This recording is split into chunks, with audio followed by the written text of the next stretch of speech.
Hello aspirants, good morning and welcome to Daily News Analysis. Today the date is 3rd April, so let's get started. यहाँ पर supreme court ने अपने judgement में कहा है that ED can summon anyone for any information. Okay, Tamil के collectors का case हमें पता है, ईडी ने समन भेजा, फिर तमिलनाडु गवर्नमेंट ने कहा कि आप समन नहीं भेज सकते, फिर कलेक्टर्स ने आने से मना कर दिया, तो यहाँ पर सुप्रीम कोर्ट में मैटर गया था। तो यहाँ पर when I was reading this article ना, I was express searching for the name of the जज बिकॉज पिछले कुछ टाइम में देखा गया है कि जो जस्टिस त्रिवेदी हैं, द फीमेल जज, जो कि गुजरात गवर्नमेंट में जब नरेंद्र मोदी जी चीफ मिनिस्टर थे उस टाइम वो लॉ सेक्रेटरी भी रही हैं। तो आई वाज एक्सपेक्टिंग कि ये जजमेंट उन्होंने ही दिया होगा एंड जब मैंने आगे देखा आर्टिकल तो या इन्होंने ये जजमेंट दिया था। एनीवे खैर छोड़िए। Case was with respect to summon of ED to the district collectors. ठीक है, ईडी के बारे में मैंने शॉर्ट नोट आपके साथ पहले डिस्कस कर चुका हूँ और ये सब प्रीलिम्स के लिए इंपॉर्टेंट हो जाता है। Next is it said that a summoned individual is bound to attend in person or through agents according to prevention of money laundering act. और ये एक्ट हमने 2 दिन पहले ही अच्छे से डिटेल में कवर किया है। ओके, आप अगर 2-3 दिन पुराना वीडियो देखेंगे थंबनेल पर ही आपको दिख जाएगा जिस वीडियो में हमने डिस्कस किया था। अगर आप पहली बार देख रहे हैं इस सेशन को तो उसको जरूर कवर करें, क्योंकि ये अलग अलग एक्ट जो न्यूज में रहते हैं ना, यही सब आपको प्रीलिम्स में आता है, राइट। और जानबूझकर न्यूज़पेपर से कोई ऐसा पॉइंट उठा के डाला जाता है जो कि स्टैंडर्ड बुक्स में नहीं मिलता है हमें, और फिर वो क्वेश्चन अटेम्प्ट करना मुश्किल हो जाता है। चलिए, तो यहाँ पर बेंच ने क्या कहा, section 50 clause 2 of prevention of money laundering act empowered the ED to summon any person whose attendance was considered necessary for giving evidence or production of records। Okay, तो सेक्शन 50 क्लॉज 2 अगर याद रह जाते हैं ये सेक्शन तो ठीक है, क्योंकि अगर आप रैंक 1 श्रुति शर्मा की कॉपी देखेंगे, उन्होंने अपने आंसर्स में कई जगहों पर ऐसे सेक्शन यूज किए जो न्यूज में बार बार रिपीट होते रहे, उससे उनके आंसर को एक अलग ही लेवल की क्वालिटी मिली और उनका मेंस का स्कोर बहुत ज्यादा हाई था as compared to even the second rank. Alright, तो अगर याद रह जाते हैं सेक्शन नंबर, ठीक है, नहीं रहे तो भी कोई ऐसा लॉस नहीं है आपका। Now, Supreme Court endorsed the sweeping powers of Enforcement Directorate, saying that central agency could call anybody for any information, even as it castigated 4 Tamil Nadu district collectors। Right, इन्होंने यहाँ पर कहा है कि जो कलेक्टर्स ने आने से मना किया है ये सिर्फ ईडी का ही नहीं, ये कोर्ट का भी अपमान है। Justice Trivedi said Section 50 Clause 2 of PMLA empowered ED to summon any person whose attendance was considered necessary for giving evidence or production of records in the course of any investigation or proceedings under the statute। और इसी Section 50 का Clause 3 mandate करता है ये that individual summoned was bound to attend in person or through authorized agents and would be required to make truthful statement and produce required documents। तो अरविंद केजरीवाल का भी अगर हम केस देखें तो उन्हें समन जब आया था तो उन्हें वहां पर अटेंडेंस देनी थी। ओके, उन्होंने I think 7 to 9 summon skip किए, तो वो ठीक नहीं है, क्योंकि इसी एक्ट में सेक्शन 5(2) ईडी को पावर दे रहा है और सेक्शन 5 क्लॉज 3 ये मैंडेटरी कर रहा है कि जिस पर्सन को समन गया है he is bound to attend in person और थ्रू एजेंट।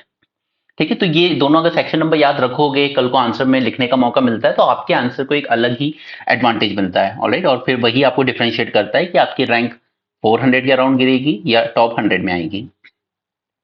श्रीलंका मीडिया ने काफी क्रिटिसाइज किया है मिस्टर मोदी के स्टेटमेंट को जो उन्होंने कचा थी वो आइलैंड को लेकर दिया था। इसके बारे में हम बात करेंगे अभी आगे इसी सेशन में।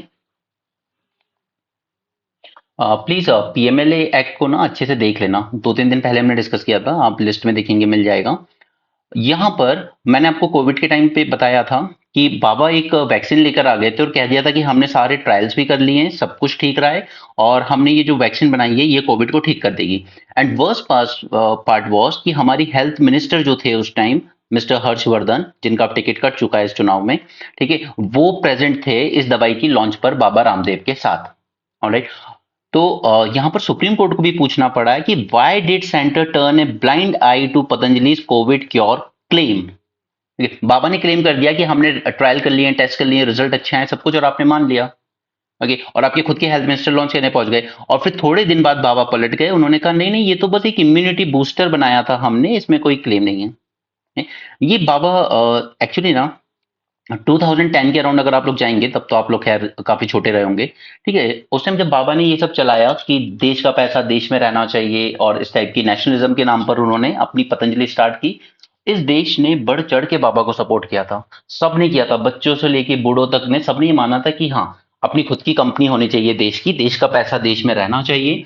लेकिन हुआ क्या, उसके बाद बाबा लग गए कंपटीशन में मल्टीनेशनल कंपनी के साथ, और इन्होंने टारगेट सेट करना शुरू कर दिए कि इस साल हम 10,000 करोड़ का टर्नओवर करेंगे, तो 20,000 करोड़ का करेंगे। ठीक है, इस कंपटीशन में लग गए, एंड ड्रास्टिकली इनकी जो प्रोडक्ट्स की क्वालिटी थी वो बहुत ज्यादा गिरी। पतंजलि के एलोवेरा जेल में कुछ सब कुछ है एक्सेप्ट एलोवेरा। ऑलराइट, आप इसका टूथपेस्ट यूज कर लीजिए, थे वर्स्ट, 3-4 महीने में आपके दांतों को खराब कर देगा। आपको ट्राई करके देखते हैं, आप इनका सोप ट्राई कीजिए, आपकी पूरी स्किन को रफ बना देगा, अगर आप उसके बाद बॉडी लोशन नहीं लगा रहे हैं तो। ऑलराइट, सो बाबा ने कंपटीशन में क्वालिटी से कॉम्प्रोमाइज किया। इवन इसका नतीजा ये हुआ कि आर्मी ने अपनी कैंटीन से पतंजलि के प्रोडक्ट्स बैन कर दिए। ठीक है, हेल्थ एडवाइजरी भी कई बार इशू की गई कि आप प्रॉपर एलोपैथिक ट्रीटमेंट को गिव अप मत कीजिए इस नाम पर कि बाबा की दवाई से हमारी डायबिटीज कंट्रोल में हो जाएंगी। ठीक है, ऐसे कई केसेस आए जहां पर लोगों ने एलोपैथिक ट्रीटमेंट छोड़ दिया और बाबा की दवाई पे ट्रस्ट किया फॉर डायबिटीज, बट लास्टली ये हुआ कि वो सब खराब निकला। ओके, तो इवन सुप्रीम कोर्ट को भी फाइनली यहाँ पर पूछना ही पड़ा कि सेंटर क्यों इतनी, और बाबा के स्टेटमेंट भी कुछ ऐसे हैं, जैसे इन्होंने कहा कि एक तो ये मजाक बहुत उड़ाते हैं एलोपैथी का। एक इनका स्टेटमेंट है जहाँ पे कहते हैं कि बहुत सारे डॉक्टर टर टर टर टर टर कई डॉक्टर मर गए कोविड में दूसरों को बचाने के लिए, वो तो खुद अपने आप को ठीक नहीं कर पाए। ये कहते हैं एलोपैथी बकवास है, सब खराब है। तो इस तरह के स्टेटमेंट के खिलाफ मेडिकल काउंसिल ऑफ इंडिया और नेशनल मेडिकल काउंसिल कई बार इन पे केस कर चुके हैं कि बाबा इस तरह का जो क्रिटिसिज्म करते हैं बिना किसी सिर पैर के, ये ठीक नहीं है, और गवर्नमेंट इनको रोकती नहीं है, ये वर्स्ट पार्ट है। ओके, तो यहाँ पर फाइनली सुप्रीम कोर्ट को ही इंटरवीन करना पड़ा कि आखिर ऐसा कैसे हो रहा है, और फिर कैसे इनकी दवाइयों को इतना अप्रूवल मिल जाता है हर जगह से। ओके, क्योंकि ये कई बार ना बहुत ही मिसलीडिंग क्लेम भी करते हैं, बहुत मिसलीडिंग एडवर्टाइजमेंट। आप कोई भी न्यूज चैनल खोल लीजिए, सबसे ज्यादा एडवर्टाइजमेंट पतंजलि का ही आता है उस पर। ओके, तो इनकी जो मिसलीडिंग एडवर्टाइजमेंट है, they are in violation of drugs and magic remedies act 1954 despite an undertaking given to the court last November. उसके बाद भी ये मिसलीडिंग एडवर्टाइजमेंट किए जा रहे हैं। इनफैक्ट एक बार ये इस हद तक भी पहुंच गए थे कि एक फलाना दवाई है, इसको आप लेंगे तो आपको बेटा ही होगा, इस लेवल तक की भी ये बातें बोल चुके हैं। तो काफी कंट्रोवर्शियल हुए रहे हैं ये पिछले कुछ टाइम में।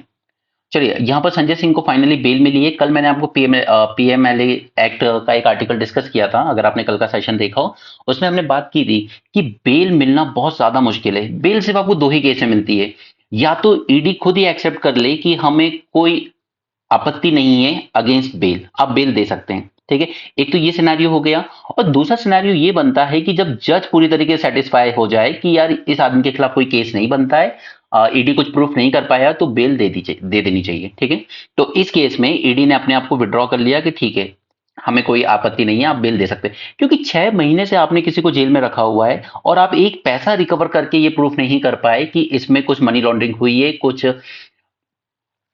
कुछ ब्राइब दी गई थी इनको। इनफैक्ट यहाँ पर जो आदमी है जिसने इनके खिलाफ स्टेटमेंट दिया, दिनेश अरोरा, ठीक है, पहले ये अक्यूज था ये आदमी, उसके बाद ये टर्न हो गया अप्रूवर में, और इसने कहा कि मैंने संजय सिंह को 2 करोड़ की रिश्वत दी।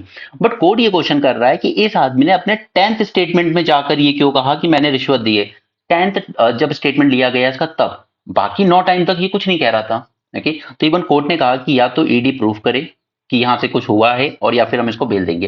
तो फिर फाइनली कोर्ट ने, ईडी ने सोचा कि मैटर और ज्यादा लंबा खींचे, उससे अच्छा ईडी ने अपने आप को बैकआउट कर दिया कि ठीक है, आप दे सकते हैं, हमें कोई प्रॉब्लम नहीं है। ओके, यहाँ पे जस्टिस संजीव खन्ना की बेंच थी। इन्होंने कहा that central agency has decided to concede in favour of granting bail. यहाँ पे सेंट्रल एजेंसी ईडी ने कहा कि ठीक है, आप बेल दे सकते हैं, हमें इनकी कस्टडी की अब और ज्यादा जरूरत नहीं है। Justice Khanna noted that Mr. Singh has been behind bars for 6 months with no headway made in recovering the proceeds of the alleged crime or any trace of money trial.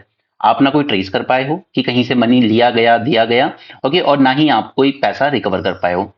Court ने caution भी किया ED को that it may have to pronounce a detailed order citing explicit reasons as required under section 45 of this act. अगर अगर ED bell के against कुछ कहता कि हम नहीं चाहते कि अभी बेल दी जाए, तो फिर जुडिशरी ने कहा कि ठीक है, फिर हमें अपना ऑर्डर ही देना पड़ेगा। तो फिर ईडी ने कहा अच्छा ठीक है, आप दे दीजिए बेल। ओके, तो पीएमएलए एक्ट को डिटेल में कर लेना बेटर होगा एग्जाम के लिए। चलिए आगे चलते हैं। यहाँ पर expedite criminal cases file against MPs and MLA, तो ये मैड्रास हाई कोर्ट ने कहा है। बट सुप्रीम कोर्ट में भी कई बार इस तरह की बातें की गई हैं कि जैसे अब सपोज कीजिए कि किसी के इलेक्शन हुए, ठीक है, एमपी जीत के आए, एमएलए जीत के आए, इनमें से कई ऐसे भी होंगे जिनके अगेंस्ट क्रिमिनल केसेस चल रहे होंगे, ठीक है, सिविल केसेस यानी प्रॉपर्टी डिस्प्यूट वगैरह, जबरन किसी की जमीन कब्जा कर लेना, criminal cases murder, rape, attempt to murder, इस टाइप के। तो इस तरह के केस अगर इनके साथ चल रहे हैं तो एटलीस्ट पहले इनको पार्लियामेंट या विधानसभा में एंटर करने से पहले 6 मंथ के अंदर फास्ट ट्रैक कोर्ट बनाइए और इनकी ट्रायल कंप्लीट कीजिए। अगर ये बरी हो जाते हैं कि ये अक्यूज थे लेकिन इनके अगेंस्ट कोई एविडेंस नहीं मिले, तब जाकर ही इनको ओथ लेने दीजिए एमपी और एमएलए की। तो इस तरह का एक प्रपोजल रखा गया था पहले, बट ये प्रपोजल कभी आया नहीं, इंप्लीमेंट हो नहीं पाया फॉर वट एवर रीजन। अब इसी में ना आपको मैं एक बी आर अम्बेडकर जी का एक स्टेटमेंट बताता हूं। उन्होंने कहा था कि people of this country has zero conscience, यानी कि इनकी आत्मा में कोई ज्यादा कुछ है नहीं, ठीक है। और अब ये क्यों कहा था ना, जज मत करो उनकी बात को, पहले मैटर समझो कि उन्होंने क्यों कहा था। उन्होंने ये कहा था कि अगर अगर मैं इन लोगों को ये कहूँ ना कि देखिए मेरा ये प्लान है हमारी सिटी को लेके, मेरा प्लान ऐसा है कि हम पहले 1 साल में यहाँ पर जो बेसिक एमिनिटीज हैं ड्रिंकिंग वाटर की, ओके, और सैनिटेशन की, उन पे वर्क करेंगे। उसके बाद अगले 2 साल में हम लोग इंश्योर करेंगे कि बच्चों के स्कूल्स और हॉस्पिटल्स इनको और बेटर बनाया जा सके। उसके बाद के बचे हुए 2 साल में मैं अपनी तरफ से कोशिश करूंगा कि ज्यादा से ज्यादा सिटी का जो इंफ्रास्ट्रक्चर है उसको और बेटर बना पाऊं। ये उनका स्टेटमेंट ऑन रिकॉर्ड, अगर आप देखेंगे पुराने उनके वीडियोस तो उस पर आपको मिलेगा, ठीक। उन्होंने इस तरह का, अगर मैं ये सब प्लान लेके जनता के बीच जाऊं, इलेक्शन कंटेस्ट करूं, ये लोग मुझे वोट नहीं देंगे। ये लोग नहीं, इन्हें इन्हें ये सब चाहिए ही नहीं। इन्हें चाहिए सिर्फ गुमराह करने वाली बातें। इन्हें गुमराह करते रहिए और ये वोट देते रहेंगे। उन्हें, उनके सामने अगर आप इस तरह के प्लान रखोगे, वो सुनने में भी इंटरेस्ट नहीं लेंगे आपको, राइट। आपके अब बिहार में, हमारे यहाँ क्या हुआ था, बिहार में 1760 करोड़ का ब्रिज कोलैप्स कर गया था, राइट। और उसमें रीजन क्या निकल के आए थे कि एक तो डिजाइन में फॉल्ट थे, ठीक है, डिजाइनिंग ही गलत हुई थी, और दूसरा कि इसमें मटेरियल बहुत ही घटिया क्वालिटी का यूज हुआ, राइट। सबसे बड़ा कल्प्रिट कौन, वो ऑफिसर जिन्होंने इन सब चीजों को अप्रूव किया, ठीक है। 1760 करोड़ का नुकसान हुआ बिहार को, देश को, जनता को, टैक्स पेयर को, बट क्या हुआ इंक्वायरी कमीशन में, नथिंग। कहीं से किसी से कोई पैसे की रिकवरी नहीं हुई, ठीक है, ब्रिज गिर गया, काम खत्म हो गया, राइट। तो अंबेडकर जी का ये जो स्टेटमेंट था कि ये यहाँ पे इस देश में जो जनता है इसकी कंसाइंस बिल्कुल नहीं है, तो वो कहीं ना कहीं वैलिड भी दिखता है, क्योंकि हमारी जनता को कभी अकाउंटेबिलिटी इंश्योर करने की कोशिश ही नहीं करती। अकाउंटेबिलिटी इंश्योर करती थी, एक तो हमारे जो डिपार्टमेंट्स हुआ करते थे गवर्नमेंट के अलग अलग, चाहे वो सीएजी हो, चाहे वो ईडी हो, सीबीआई हो, इनका डर होता था ऑफिसर्स को रिश्वत लेने में, करप्शन करने में। और या फिर मीडिया का डर होता था कि मीडिया ट्रायल करेगा, मीडिया ये सब सवाल पूछेगा। बट आज ये दोनों ही नीचे जा चुके हैं। मीडिया की तो खैर हम बात ही नहीं कर सकते, ये तो इतना ज्यादा गिर चुका है जिसकी कोई लिमिट नहीं है। अभी परसों भी एक जब ये रिपोर्ट आई थी आईएलओ की कि इंडिया में अनएम्प्लॉयमेंट बहुत ज्यादा है, तब फिर से एक तिहाड़ी न्यूज चैनल पे आके एक एंकर यही कह रहा था कि क्यों चाहिए बच्चों को सरकारी नौकरी। वो लोग इलॉन मस्क बने, वो लोग गूगल जैसी कंपनीज बनाए, उनको सरकारी नौकरी क्यों चाहिए, ओके। लेकिन उसके बाद कभी ये कोशिश, उसके थोड़ा सा नीचे जाके ये नहीं पूछेगा सरकार से कि आपने स्कूल एजुकेशन की क्वालिटी को इंप्रूव करने के लिए क्या स्टेप लिए हैं पिछले 10 साल में। कुछ नहीं लिए हैं, उल्टा खराब ही किए हैं। कॉलेजेस आपने इतने ज्यादा क्यों खोल दिए कि आपके यहाँ इंजीनियरिंग की डिग्री सिर्फ एक पेपर बन के रह गई है, उसमें ना कोई नॉलेज है बच्चे में इंजीनियरिंग से रिलेटेड और ना ही उसके पास कोई जॉब इंजीनियरिंग से रिलेटेड। ये क्वेश्चन, ये काम होता था मीडिया का, इसीलिए उसको फोर्थ पिलर कहते थे डेमोक्रेसी का, लेकिन वो पूरी तरीके से बिक चुका है। एनीवे, मैड्रास हाईकोर्ट ने यहाँ पे डायरेक्ट किया है प्रोसिक्यूशन को to expedite the proceedings in criminal cases pending against incumbent as well as former MPs and MLAs. तो ये सिर्फ मैड्रास हाईकोर्ट या सिर्फ तमिलनाडु के रिस्पेक्ट में ही बात नहीं है, ये पूरे इंडिया के लिए बात सेम है। कई लॉ ब्रेकर्स लॉ मेकर बन के बैठे हैं, don't mind, but even Yogi ji, Uttar Pradesh के सीएम, ये सीएम बने हुए, इन्होंने अपने अपने अगेंस्ट लगे हुए सारे चार्जेस हटवा दिए। बहुत सीरियस चार्जेस थे, दंगे भड़काने तक के चार्जेस थे मिस्टर योगी पे, बट सीएम बनने के बाद उन्होंने ये सब हटवा दिए। इसी को कहते हैं law breaker becoming the law maker. चलिए, चाइना का स्टैंड ऑफ वगैरह कंटिन्यू है, इससे इंपॉर्टेंट लोकेशंस बहुत इंपॉर्टेंट है लद्दाख में। कई बार वो आपको नॉर्थ टू साउथ अरेंज करने को आ सकती है, और कई बार वो आपको ईस्ट टू वेस्ट अरेंज करने को आ सकती है एग्जाम में, प्रीलिम्स में। और ये सब मैंने आपके साथ जो सेशन किए हैं रिविजन सीरीज में, ओपन रखे हैं जो यूट्यूब पे सभी के लिए, उसमें मैंने अच्छे से कराई है, प्लीज ध्यान से देख लीजिएगा, क्योंकि 2-2 मार्क्स आपके लिए बहुत इंपॉर्टेंट होंगे वहां एग्जाम में। अब वैसा पेपर नहीं आता है जहां आप 80-90 क्वेश्चन अटेम्प्ट करके आओगे। You have to choose your 65-70 question जो आपको लगता है कि हाँ आप ये हैंडल कर सकते हो। तुक्के वाला गेम नहीं रह गया है अब यूपीएससी का प्रीलिम्स, ओके। तो मैंने अभी 2-2 पार्ट किए हैं आपके साथ, दो पार्ट किए हैं लेक्चर में, एक इंटरनेशनल ऑर्गेनाइजेशन के दो पार्ट किए हैं और मैप लोकेशंस के दो पार्ट किए हैं। तो अगर देख लोगे अच्छे से तो आप ही के लिए फायदामंद रहेगा। कचाथीवो आइलैंड, हमने इसके बारे में परसों के लेक्चर में पूरा जान लिया था। आपने अगर देखा होगा तो कचाथीवो के दो एग्रीमेंट हुए 1974 में एंड 1976 में, राइट। श्रीलंकन गवर्नमेंट, इसे गवर्नमेंट ने तो अभी तक कोई कमेंट नहीं दिया है इस पर, लेकिन यहाँ का जो मीडिया है वो काफी हार्श हो रहा है इंडिया के अगेंस्ट, ठीक है। और उसने ये भी कहा है कि बॉटम ट्रॉलिंग जो इंडियन फिशरमैन करते हैं ना, इसको और ज्यादा वोकली रेज करने की जरूरत है श्रीलंकन गवर्नमेंट को। इंडियन फिशरमैन जो होते हैं बॉटम ट्रॉलर्स यूज करते हैं, जिससे काफी ज्यादा फिश वो कैच कर ले जाते हैं और फिर श्रीलंकन फिशरमैन के लिए ज्यादा कुछ बचता नहीं है। बट सीधी लैंग्वेज जो उन्होंने प्राइम मिनिस्टर के लिए यूज की है, a dog whistle to south Indian nationalism and dangerous and unnecessary provocation of friendly neighbour that could have serious repercussion. ये वहां की मीडिया ने यूज किया है, डेली फाइनेंशियल टाइम्स ने। ओके, तो ये मैटर बेवजह ही रेज किया गया एक्चुअली, वो भी उसके बाद कि जब 2022 में खुद इसी गवर्नमेंट ने कहा था कि कचाथुवो आइलैंड उन्हीं की मैरीटाइम बॉर्डर में लाई करता है, हमारे में नहीं करता। इंडिया यूएस का है तो यहाँ पर एक इनिशिएटिव काम का है जो कि हम लोग पहले कई बार कवर कर चुके हैं, initiative on critical and emerging technologies, right. Last year launch हुआ था, ये सब मैं आपके साथ पहले कवर कर चुका हूँ, दोबारा हम उस पर नहीं जाएंगे। एफएसएसआई ने यहाँ पर कुछ दिया है इन लोगों को, ई कॉमर्स को, कि आप क्लासीफाई कीजिए फूड आइटम्स को करेक्टली, कि वो आपका हेल्थ ड्रिंक के कैटेगरी में जाएगा या नहीं जाएगा। ऐसा नहीं कि आप अननेसेसरी जो अनहेल्दी चीज है उसको भी हेल्थ ड्रिंक के नाम पर अपने यहाँ पर बिकने दे रहे हो। FSSAI directed all e-commerce food business operators to ensure the appropriate categorization of food products। तो थोड़ा सा FSSAI के बारे में जान लेते हैं, ये प्रीलिम्स में आ जाती है। जैसे पहले एनजीटी पर क्वेश्चन आया हुआ है, राइट। पहले एनजीटी पर क्वेश्चन आया हुआ है, सेंट्रल पोल्यूशन कंट्रोल बोर्ड पर क्वेश्चन आया हुआ है, ठीक है। तो चलिए थोड़ा सा इसके बारे में जानते हैं। जस्ट सेकंड में इसको थोड़ा इंप्रूव कर देता हूँ। Okay, FSSAI it is an autonomous body establish under ministry of health. First thing is ministry of health के अंडर में आती है, किसी और मिनिस्ट्री में मत डाल देना एग्जाम में, ठीक है। स्टैट्यूटरी बॉडी है क्योंकि इसके लिए एक सेपरेट एक्ट पास किया गया था 2006 में। ये रेगुलेट करता है फूड सेफ्टी, उसके स्टैंडर्ड्स वगैरह को डिसाइड करता है, ऑलराइट। हम इसका काम है to ensure that citizens have the safe and nutritious food and prevent the disease and lead a healthy and happy life, ठीक है। ये ग्लोबली बेंचमार्क स्टैंडर्ड सेट करता है for food and encourage and ensure that food businesses adhere to these standards and adopt good manufacturing and hygiene practices। इसके अलावा इसके functions की अगर एक बार नजर डाल लेते हैं इस पर, अगर क्वेश्चन कभी आता है तो you should know. See, it is responsible for protecting and promoting public health through regulation and supervision of food safety. ये स्टैंडर्ड्स ले डाउन करता है, गाइडलाइन इशू करता है with respect to food and provide for licensing, registration and accreditation of food business operators।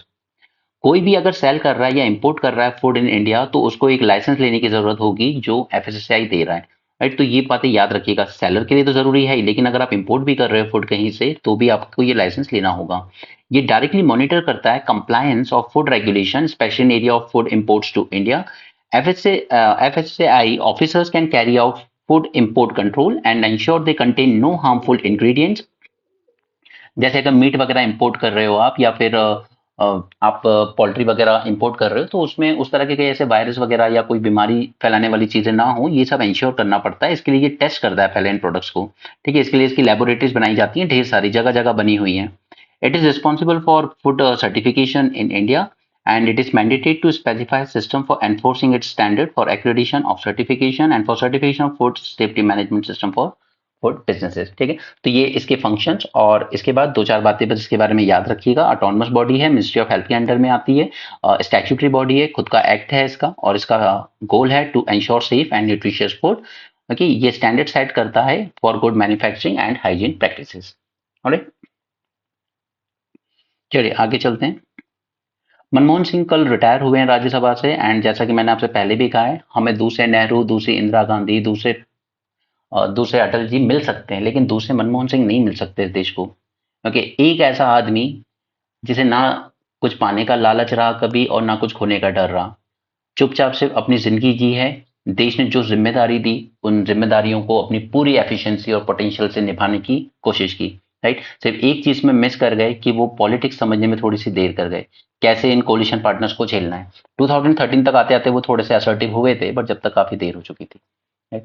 लेकिन उन्होंने कभी ये नहीं सोचा कि 2011 से मेरा इतना क्रिटिसिज्म हो रहा है, मेरे अगेंस्ट इतने एलिगेशन लग रहे हैं, तो मैं मीडिया को कंट्रोल करूं, मीडिया को चुप करा दूं, राइट, या ईडी के समन भेजने लगूं जो लोग मुझ पे एलिगेशन लगा रहे हैं उन्हें अरेस्ट करो। ऐसी हरकतें इन्होंने नहीं की। ये तो इस देश को सब कुछ मिल सकता है दोबारा, लेकिन ये नहीं मिलेंगे। इतना शांत, इतना अच्छा आदमी, इतने ऑनेस्ट, इतने हाईली एजुकेटेड कभी नहीं मिलेंगे। ओके, और जैसा मैं कहता हूं, अगर इस यूथ ने सबसे अच्छा कोई फेस देखा है तो वो इनके 10 साल के दौरान देखा है। बिकॉज इनकी पॉलिसी बहुत सिंपल थी।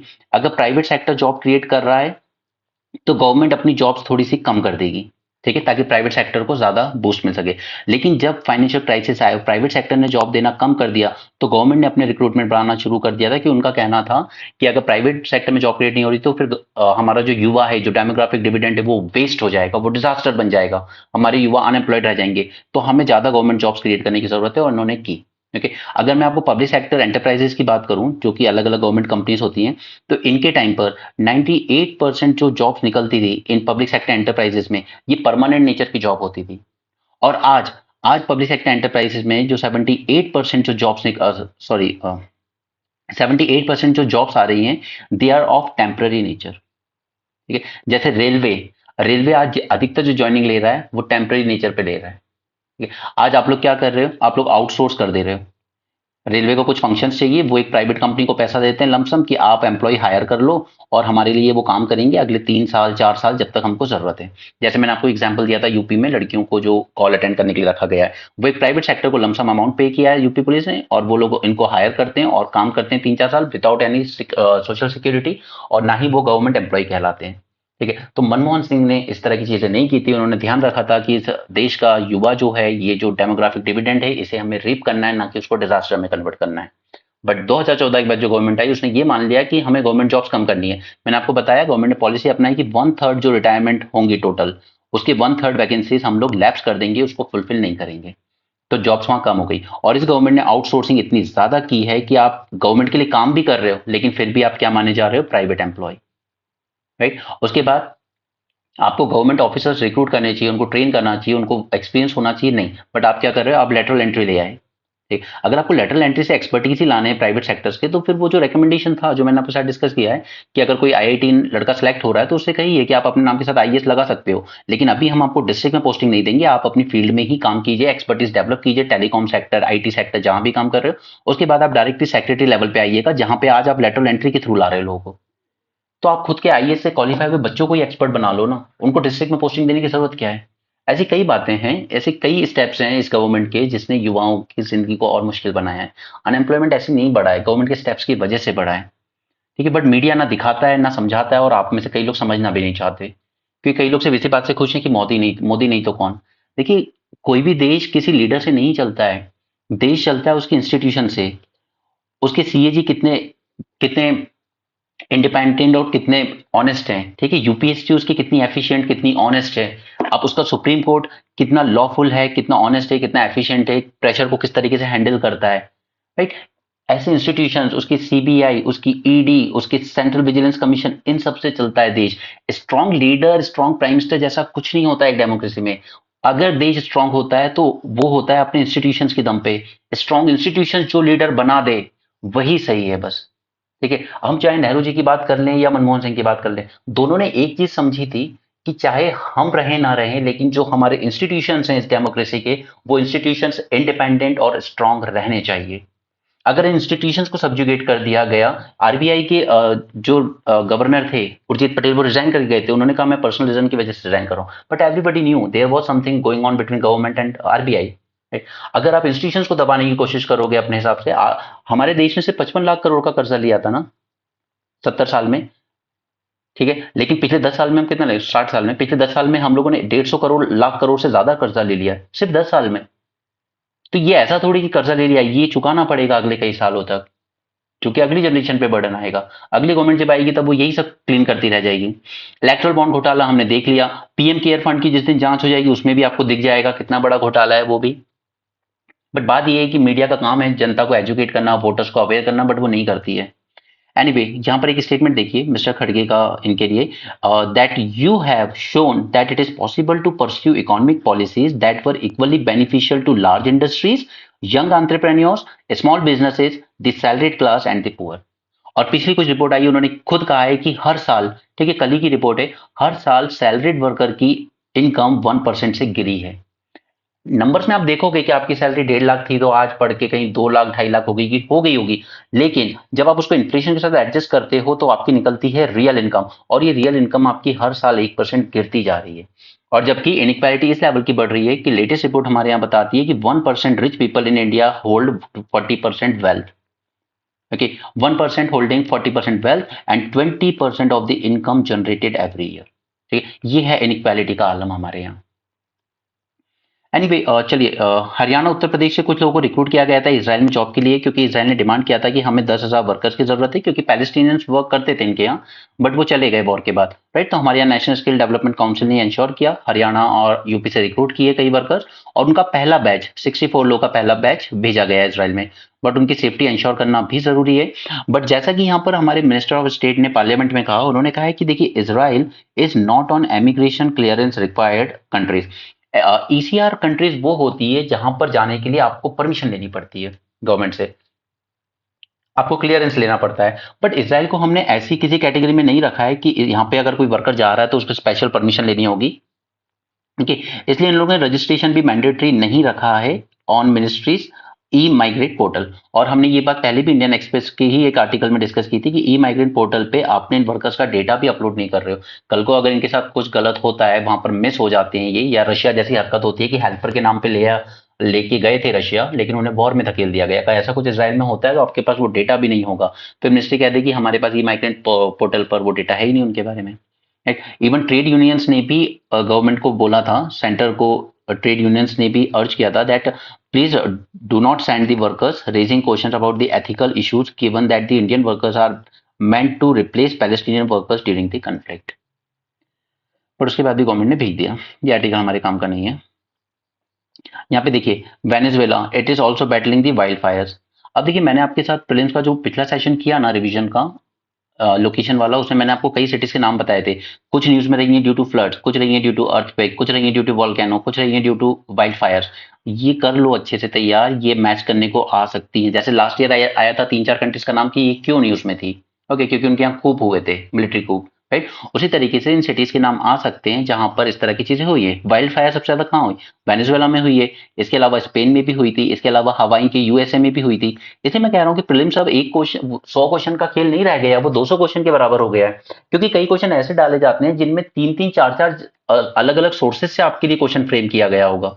तो प्लीज इस बात का ध्यान रखिए और प्रीलिम्स रिवीजन सीरीज को मिस मत कीजिए।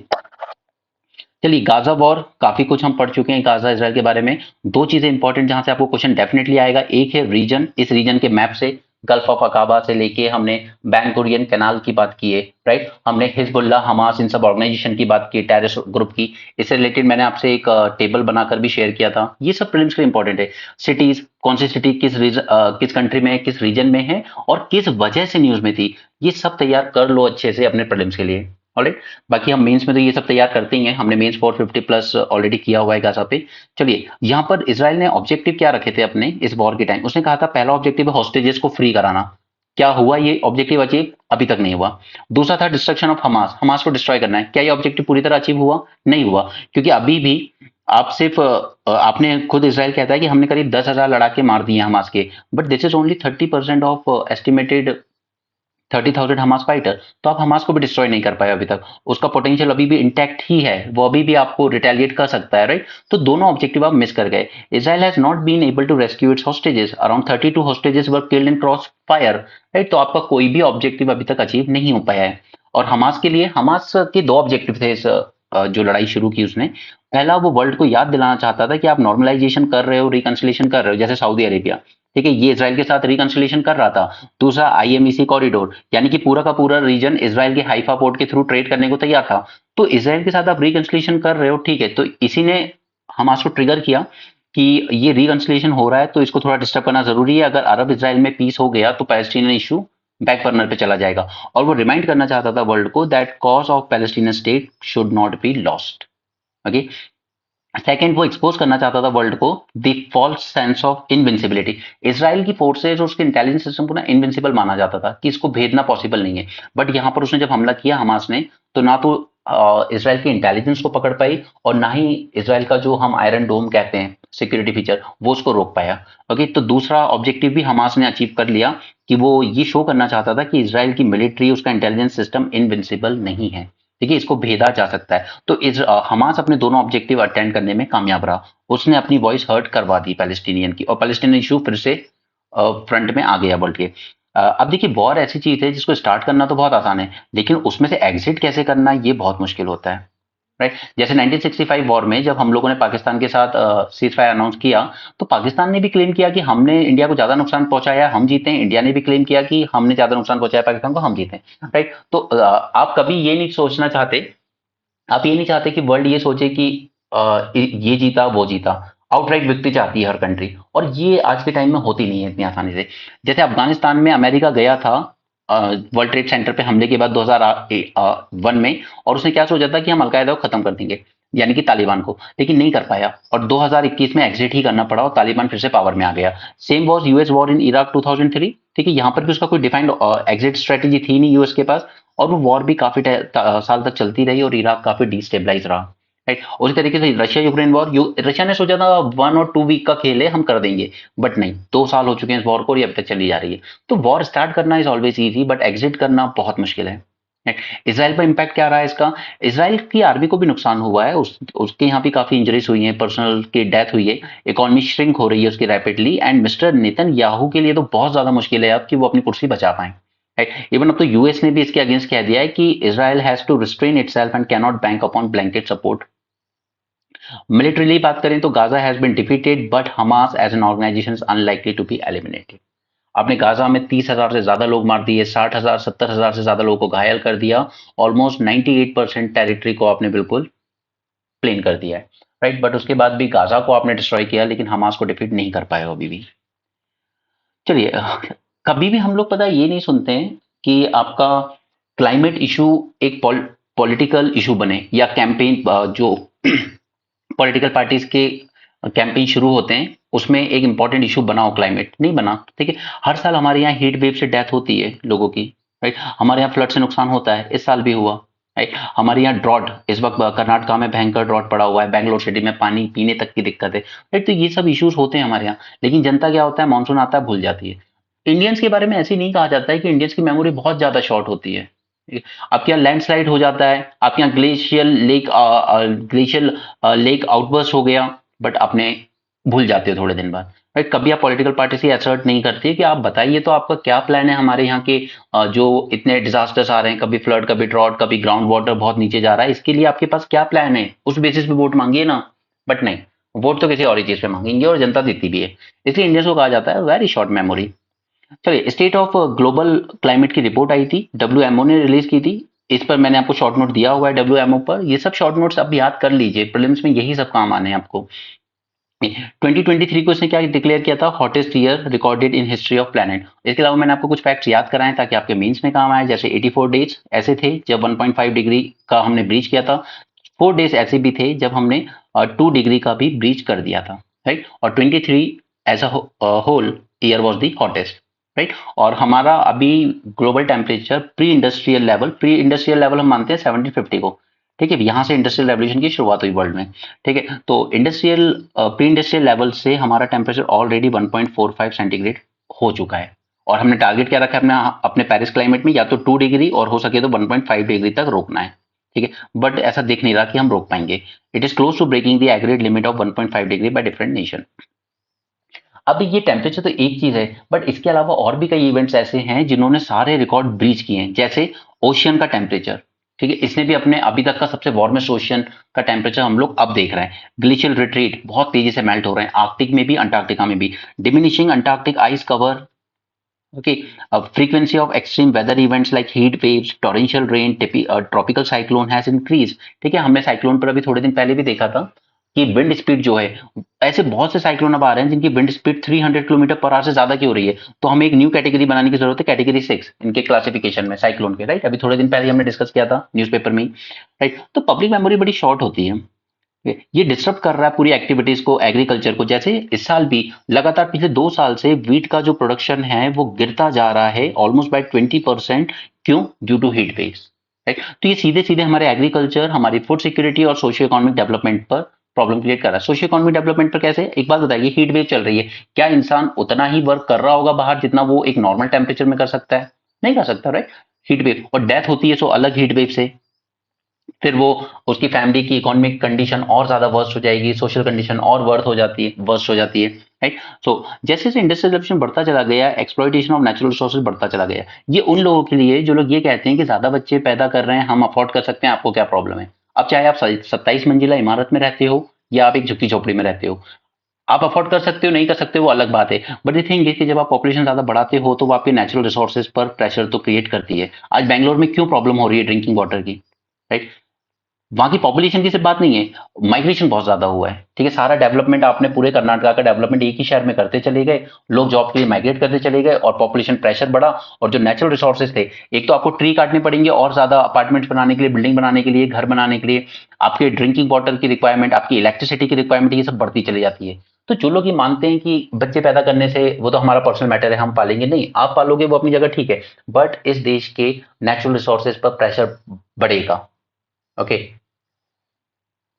Now the use of fossil fuels had led to large emission of greenhouse gas emission, leading directly to rise in global temperature.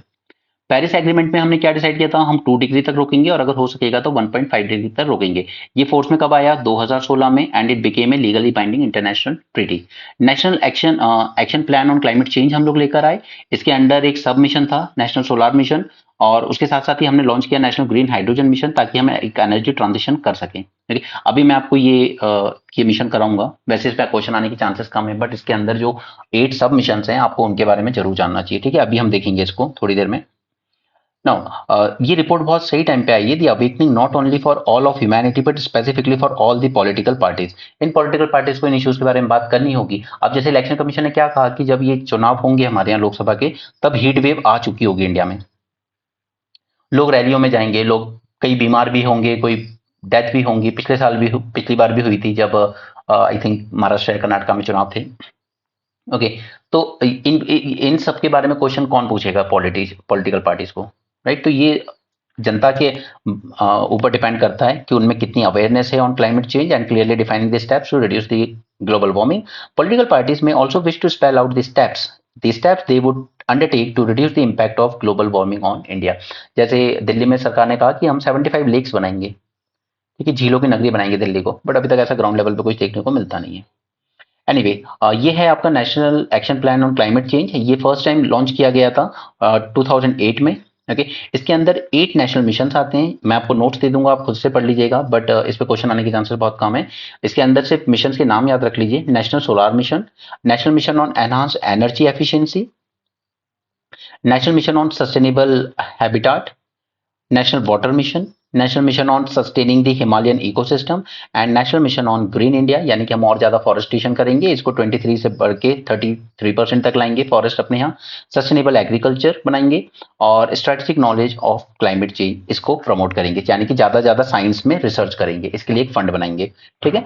तो ये इसके 8 मिशन है, बट उन पे क्वेश्चन आने की चांसेस कम है, लेकिन आप ये मेंस में अपने जरूर ऐड कीजिएगा कि गवर्नमेंट सोच रही है कि हम इसको और इसमें मिशन ऐड करें, 3 और मिशन ऐड करे जाएंगे।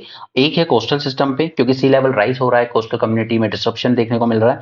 ह्यूमन हेल्थ पर, जैसे हीट वेव से या हीट वेव से बहुत ज्यादा डेथ हो रही है, ठीक है, तो ह्यूमन हेल्थ पर, और एक और सस्टेनेबल ट्रांसपोर्ट पर, राइट। तो ये 3 मिशन और हम लोग ऐड करना चाहते हैं इसके अंडर में, क्लियर।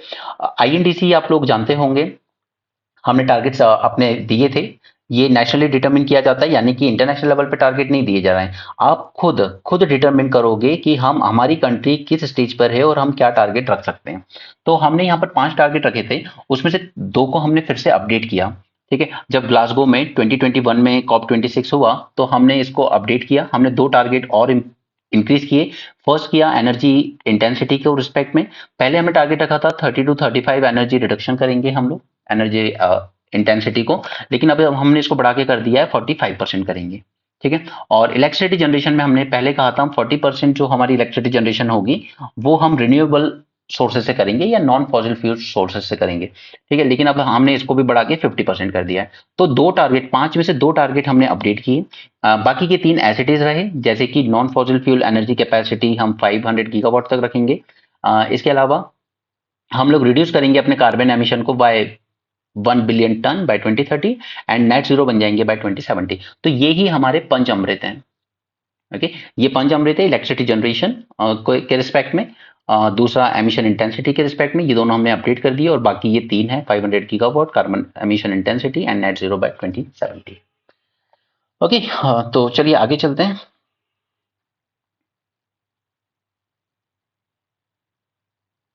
कचाथीवो आइलैंड का ही है, कल हमने इसके बारे में सब पढ़ लिया है अच्छे से। तो ये तो तमिलनाडु में इलेक्शन अभी सबसे पहले आपका यहीं से शुरू होने, तमिलनाडु से ही शुरू होने लोकसभा इलेक्शन। तो प्राइम मिनिस्टर मोदी ने वोट के चक्कर में इन सबको छेड़ दिया जबरदस्ती। ये 1974 में एग्रीमेंट साइन हुआ था between Indira Gandhi and Bandaranaike, signed an agreement to demarcate the boundary. Okay, the boundary has been defined in conformity with the historical evidence, legal international principle and precedents। तो हमने जितना रिसर्च किया था इंडियन गवर्नमेंट उस time, उसने कहा था कि हिस्टोरिकली ये श्रीलंका का ही था, तो हम उन्हीं को दे देते हैं।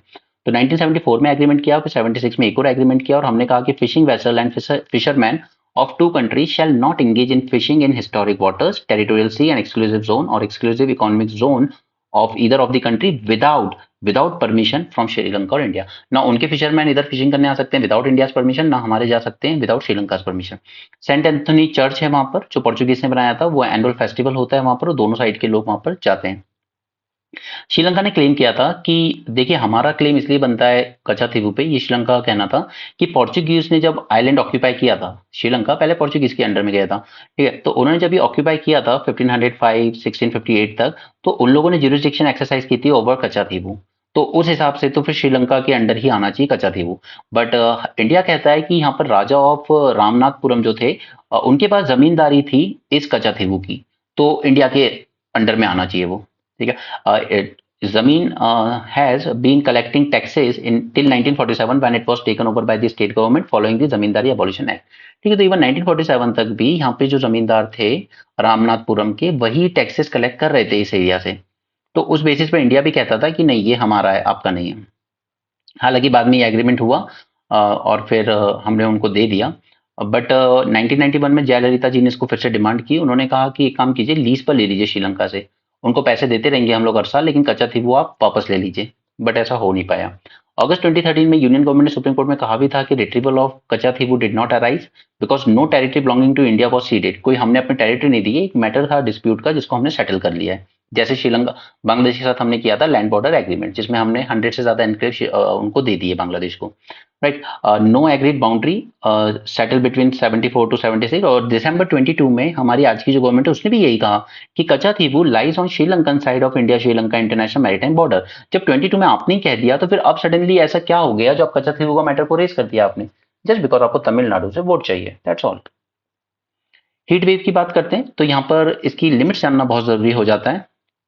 ऐसे ये बात आपको एग्जाम के लिए याद होनी चाहिए। आईएमडी डिक्लेयर करता है हीट वेव कब, जब मैक्सिमम टेम्परेचर सभी वेदर स्टेशन का एटलीस्ट 40 डिग्री सेंटीग्रेड हो जाए प्लेन एरियाज में एंड 30 डिग्री हो जाए हिली एरियाज में with a departure of around 5.6 to 6.4 degree from normal maximum temperature. तो ये पॉइंट याद रखना बहुत जरूरी है। ओके, दूसरा, आईएमडी डिक्लेयर करेगा जब एक्चुअल टेम्परेचर क्रॉस कर जाएगा 45 डिग्री को, और सीवियर हीट वेव डिक्लेयर करेगा जब 47 डिग्री को क्रॉस कर जाएगा। ठीक है, हाँ, तो ये बातें याद रखना जरूरी है आपको। मोस्टली हीट वेव आती है हमारे यहाँ मार्च से लेकर जून में, और पीक पे होती है अपने मई में। ठीक है, ये पॉइंट है जो आपको शायद एग्जाम में मिल सकता है, इसको स्टार मार्क कर लीजिए, अपने पॉइंट में ऐड कर दीजिए। The heat itself can be deadly outside a heat wave if the wet bulb temperature, remember this, wet bulb temperature crosses 30 to 35 degree. अब ये वेट बल्ब टेम्परेचर क्या है, तो listen carefully, the wet bulb temperature is the lowest temperature to which a surface can be cooled by water evaporating from it। जैसे हमारा जब पसीना आता है, उसके बाद पसीना जब evaporate होता है, उससे हमें ठंडक मिलती है। इट्स नॉट लाइक कि पंखे की हवा आ रही है उससे ठंडक मिली, नो। आपको पसीना आया, उसके बाद जब वो पसीना evaporate हुआ पंखे की हवा में, तब जाके आपको ठंडक का एहसास हुआ। राइट, ये होता है आपका wet bulb temperature. It is the lowest temperature to which a surface can be cooled by water evaporating from it। In other words, it is the lowest temperature at which the surface of skin can be cooled by sweating। Okay, ये please याद रखिएगा अपने exam के लिए। India risking demographic dividend, ये तो सभी जानते हैं बस एक्सेप्ट मीडिया, और कुछ निब्बा निब्बी एवरीवन एग्री कि इंडिया डेमोग्राफिक डिजास्टर की तरफ बढ़ रहा है। जिस लेवल की जॉब्स क्रिएट हो रही हैं ये कहीं नहीं लेके जाएगा इंडिया को। ठीक है, और ये किसने कहा है? वर्ल्ड बैंक ने कहा है कि 2000 से लेकर 2002 के टाइम जब बीपीओ का बूम आया था आईटी इंडस्ट्री में, उस time employment ratio fell by more than in any other southern nation except Nepal. ठीक है, अच्छा खासा रोबस्ट इकोनॉमिक एक्सपेंशन भी देखा इंडिया ने 2008 तक, फिर फाइनेंशियल क्राइसिस आ गया, बट उसके बाद भी 2011 तक हमने 3 साल तक हमें कोई इंपैक्ट फील नहीं होने दिया था due to brilliant policies of doctor Manmohan Singh. 2011 के बाद कुछ फर्जी लोग खड़े हो गए, अन्ना आंदोलन हो गया, एक सीएजी ने फ्लॉड रिपोर्ट दे दी कि इतना बड़ा 1,76,000 करोड़ का घोटाला हो गया, जो कि बाद में साबित हुआ कि कहीं से नहीं हुआ था। जितना बड़ा अमाउंट वो कोट कर रहे थे कि 2G के टाइम मिलना चाहिए था, उतना बड़ा अमाउंट तो अभी 5G की स्पेक्ट्रम ऑक्शन में भी नहीं मिला। तो 2011 में तो कहीं मिल जाता, राइट। उसके बाद फिर एक रामदेव आंदोलन भी खड़ा हो गया। उसके बाद मीडिया ने सारे ट्रायल करने शुरू कर दिए कि इतना घोटाला उतना घोटाला, बट उसके बाद ही Manmohan Singh was very honest man. उन्होंने कहा था कि इतना करप्शन है कि अपने लोगों के बीच जाने में शर्म आती है। उन्होंने डिनाई नहीं किया, उन्होंने ये नहीं किया कि करप्ट लोगों को अपनी पार्टी में बुला लिया और कह दिया कि कोई भी करप्ट आदमी मेरा ताप सहन नहीं कर सकता। ठीक है, ऐसे महामानव वाली बातें नहीं करते थे वो एक्सेप्ट करते थे कि करप्शन इस लेवल तक है कि अपनों के बीच जाने में शर्म आती है। और मीडिया ने इसी बीच एक इंसान को मसीहा बना के प्रेजेंट कर दिया जनता के सामने कि आपकी सारी प्रॉब्लम सॉल्व हो जाएंगी अगर ये प्राइम मिनिस्टर बन जाए, और वो प्राइम मिनिस्टर बने। और उसके बाद आज हम लोग क्या देख रहे हैं? यूथ की जो हालत है, अग्निवीर जैसी फर्जी स्कीम्स आ रही हैं, वो सब हम देख ही रहे हैं। उसके अलावा सारे करप्ट लोगों को अपनी पार्टी में ज्वाइन करवा लो, chief minister deputy chief minister बना लो, और उसके बाद कहो कि कोई भी भ्रष्टाचारी मेरा ताप सहन नहीं कर सकता। ओके, तो इस तरह के हमने लीडर चुन लिए। Anyway, India was not making the use of its demographic dividend as the pace of job creation in the region fell short of growth in the working age population. Okay, even as it projected 6 to 6.1% growth rate for 2025. World bank कह रहा है India grow तो करेगा अच्छा खासा, ठीक है, लेकिन उतनी जॉब्स क्रिएट नहीं कर पाएगा जितना कि उसके यहाँ पर लोग वर्कफोर्स में आ रहे हैं। तो उन्हें ज्यादा ध्यान देने की जरूरत है on participation of women, increasing openness to trade and improving education. सबसे इंपॉर्टेंट है ये वाला एस्पेक्ट, एजुकेशन और स्किल्स। इतनी पुअर क्वालिटी का एजुकेशन दिया जाता है कि इंजीनियरिंग करके भी बच्चे को कंप्यूटर के बेसिक्स नहीं आते। ठीक है, यहाँ पर इंडिया की न्यू ईवी पॉलिसी हम लोग लाए थे लास्ट ईयर। ठीक है, हमने इंपोर्ट्स अलाउ किए यहाँ पर, और इंक्लूडिंग चाइना से भी हमने अनाउंस किए। और लास्ट मंथ ही हमने एक और चीज अनाउंस की थी कि हम इंपोर्ट टैक्सेस जो लगेंगे इलेक्ट्रिक व्हीकल पर, इनको रिड्यूस किया है हमने, बट प्रोवाइडेड कि ये जो कार मेकर्स होंगे वो कमिटमेंट दें कि वो इन्वेस्ट करेंगे at least $500 million and start domestic manufacturing with in 3 years। ये पॉइंट आपके मेंस का फॉर्डर पॉइंट बनेगा, इसको अपने नोट्स में रखिएगा इलेक्ट्रिक व्हीकल के लिए। ठीक है, ग्रीन स्टील पॉलिसी क्या है? तो पहले तो थोड़ा सा यहाँ से डेटा उठा लेते हैं। डोमेस्टिक स्टील सेक्टर है जो हमारा, it account for 12% of green house gas emission, और उसमें एमिशन इंटेंसिटी कितनी है? 2.55 ton of carbon dioxide per ton of crude steel produce. जितना स्टील हम प्रोड्यूस कर रहे हैं उसमें 2.55 टन कार्बन डाइऑक्साइड हम रिलीज कर रहे हैं, तो हमारी एमिशन इंटेंसिटी भी बहुत हाई है, जबकि ग्लोबल एवरेज कितना है? Just 1.9 ton. तो हमें इसको भी रिड्यूस करने की जरूरत है, यही हमारा पंचामृत में एक गोल है, राइट। और 12% कार्बन एमिशन हो रहे हैं, ग्रीन हाउस गैस एमिशन हो रहे हैं स्टील सेक्टर से, इसलिए हम लोग बात कर रहे हैं ग्रीन स्टील की, राइट। ग्रीन स्टील यानी कोई कुछ नहीं, बस स्टील जो हम बनाएंगे उसमें कम से कम कार्बन एमिशन होना चाहिए। तो यहाँ पर हमने एक पायलट प्रोजेक्ट भी लॉन्च करा है to own a pure hydrogen based DRI यानी direct reduction of iron technology. हम हाइड्रोजन के थ्रू प्रोड्यूस करना चाहते हैं, जिंदाल ग्रुप ने ऐसा एक प्रोजेक्ट स्टार्ट भी किया है। बट ग्रीन हाइड्रोजन के बारे में मैं कुछ बातें करना चाहूंगा आपसे। पहले कुछ डेटा देख लेते हैं स्टील इंडस्ट्री का। We are second largest crude steel producer in the world after China. Okay, India ने पिछले 8 साल में अपनी स्टील प्रोडक्शन की कैपेसिटी को डबल किया है, up to 120 million tons. Okay, और हमारा गोल है कि हम करीब 5 टाइम्स और ज्यादा ग्रो कर जाएंगे अगले 20 ईयर्स में। पर कैपिटा स्टील कंजम्पशन अगर हम देखें तो वो ज्यादा नहीं है, 228 केजी है वर्ल्ड का। अगर चाइना का देखिए 691 केजी, और इंडिया का कितना है? सिर्फ 70 केजी। ठीक है, यानी कि स्टील कंजम्पशन पर कैपिटा यानी घर बनाने में लो या किसी भी चीज में लो बहुत कम है, तो हम उसको बढ़ाना चाहते हैं। एमिशंस की बात कर लेते हैं सेक्टर से। तो एमिशन अभी जैसा हमने न्यूज़पेपर में देखा 2.55 ton carbon dioxide per ton of crude steel compare to 1.95 ton of global average. Okay, centre ने टारगेट किया है 10% reduction in the emission by 2030। Okay, efforts क्या लगाए इसमें गवर्नमेंट ने? कुछ शॉर्ट टर्म प्लान रखे हैं हमने, कुछ मीडियम टर्म भी रखे हैं, कुछ लॉन्ग टर्म भी रखे हैं। ओके, 2030 से 47, 47 से 70 तक। अब जो मीडियम टर्म प्लान है उसमें हम लोग टेक्नोलॉजी यूज करना चाहते हैं, like carbon capture, utilisation and storage, ठीक है, जिसके बारे में हम कई बार बात कर चुके हैं, CCUS, ठीक है। कार्बन एमिशन हो रहा है तो उसको कैप्चर करेंगे और नीचे स्टोर करेंगे, राइट। ग्रीन स्टील के बारे में जान लेते हैं। ग्रीन स्टील क्या है? Green steel is the manufacturing of steel without use of fossil fuel. It could help reduce, जैसे कि जिंदाल ग्रुप ने लगाया है कि हम हाइड्रोजन फ्यूल यूज करेंगे इसके लिए, राइट। हम फॉसिल फ्यूल यूज नहीं करेंगे, हाइड्रोजन फ्यूल यूज करेंगे। This could help reduce the industries carbon footprint, helping countries to achieve their net zero emission targets. किस तरीके से हम इसको प्रोड्यूस कर सकते हैं? So green hydrogen which emit only water after burning, इसमें ग्रीन हाइड्रोजन ही यूज करेंगे हम फॉसिल फ्यूल की जगह। And if it is produced by electrolysis using just water and renewable electricity, then it is completely free from carbon dioxide emission. But इसमें कुछ challenges भी हैं। जैसे all steel can't be green, वो तो obviously बात है कि कोई भी चीज कंप्लीटली तो ग्रीन नहीं हो सकती। Okay, availability of green hydrogen, अभी तो ग्रीन हाइड्रोजन ही वर्ल्ड उतनी ज्यादा प्रोड्यूस नहीं कर पा रहा है। अभी भी जो हाइड्रोजन फ्यूल सबसे ज्यादा बन रहा है ना, वो ग्रे वाला बन रहा है, ठीक है। ये सब मैंने आपके साथ डिस्कस किया है, grey hydrogen, blue hydrogen, green hydrogen, black hydrogen and so on. Okay, the cost, अब ये बनाएंगे हम लोग तो वैसी बात है, पहले तो ग्रीन हाइड्रोजन बनाने में बहुत कॉस्ट आती है, उसके बाद फिर स्टील प्रोड्यूस कर रहे हैं तो कॉस्ट बहुत ज्यादा हो जाएगी, तो फिर वो स्टील महंगा बहुत होगा, राइट। तो हमें स्पीड अप करना चाहिए पहले तो electric arc furnace steel making की तरफ, and scale up the technology to produce green and blue hydrogen. Okay, इसके अलावा यहाँ पर यूरोपियन यूनियन है। यूरोपियन यूनियन फार्म सब्सिडीज बहुत ज्यादा देता है अपने यहाँ पर, और इसके कंटेक्स्ट में मैंने आपसे तीन चीजें बताई हैं, green box subsidy, blue box subsidy, जो ये लोग बहुत ज्यादा देते हैं अपने फार्मर्स को। और हम लोग जो देते हैं MSP वगैरह जो देते हैं, या फर्टिलाइजर पे जो सब्सिडी देते हैं, वो सब लाई करती है अंबर बॉक्स में, और अंबर बॉक्स पे लिमिट है अंडर WTO, ठीक है। लेकिन ग्रीन ब्लू बॉक्स में कोई लिमिट नहीं है। और हम लोगों ने जो PM किसान स्कीम शुरू की है ना, जिसमें हम लोग 6,000 रुपीज एनुअली फार्मर्स को दे रहे हैं, वो लाई करती है under this green and blue box. तो अगर हम इस फॉर्म में और ज्यादा भी कर दें ना, जैसे अगर 6 को बढ़ा के 12,000 भी कर दें किसान के लिए, तो कोई दिक्कत नहीं होगी। लेकिन फिर हमें यहाँ से कट डाउन करनी पड़ेगी MSP और फर्टिलाइजर से, राइट। ये WTO का इशू है, कभी हम अलग से एक लेक्चर करेंगे इस पे। ईरान की एम्बेसी थी सीरिया में, जिस पर इसराइल ने बम्बार्डमेंट किए, तो ईरान ने कहा है we will punish Israel for attack on its embassy.